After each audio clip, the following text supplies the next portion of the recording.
Most breakouts fail, and that's exactly why so many traders are scared of them. The fix isn't avoiding breakouts, it's filtering them. A breakout is the trigger signal of the Confluence method, and a few simple rules separate the real ones from the traps. Let me walk through them. A breakout is price decisively clearing a key level, here this resistance. But the operative word is decisively. You want a candle that closes beyond the level, ideally on expanding volume like this surge. That volume is buyers committing. A breakout on weak volume is a question, not an answer. Here's the number one breakout trap, buying the wick. Price stabs above the level intraday, you jump in, and it closes right back below, a false breakout that runs your stop. The rule that fixes most of this: wait for the candle to close beyond the level before you act. Let the breakout prove itself. Compare a real breakout to a false one, and volume usually tells the truth.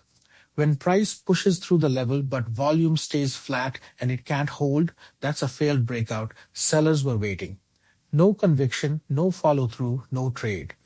Demanding volume confirmation throws out a huge share of the losers. On a real chart, the highest probability play is often the break and the retest.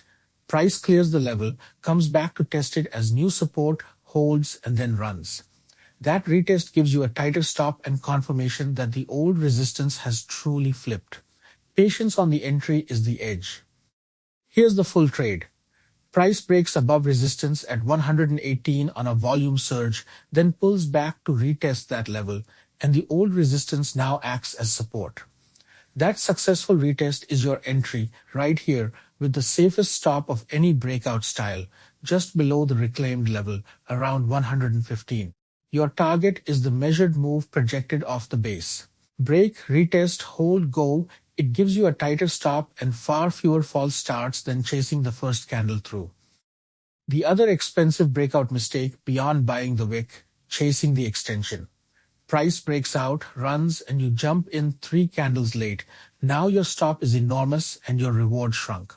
If you miss the clean entry, let it go. There is always another setup. A breakout you chase is a breakout with terrible risk-reward.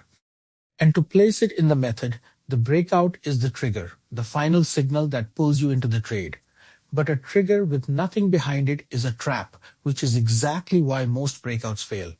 The best breakouts fire when structure is already trending, a real level is breaking, and momentum and volume confirm. Trigger last after the other 3 signals have stacked. So to trade breakouts that hold, demand a close beyond the level, confirm with volume, never buy the wick, and use the retest for a tighter, higher probability entry. The breakout is your trigger, only worth taking when it's stacked on structure, a level, and momentum. Subscribe for the full method and trade your own plan. Education, not financial advice.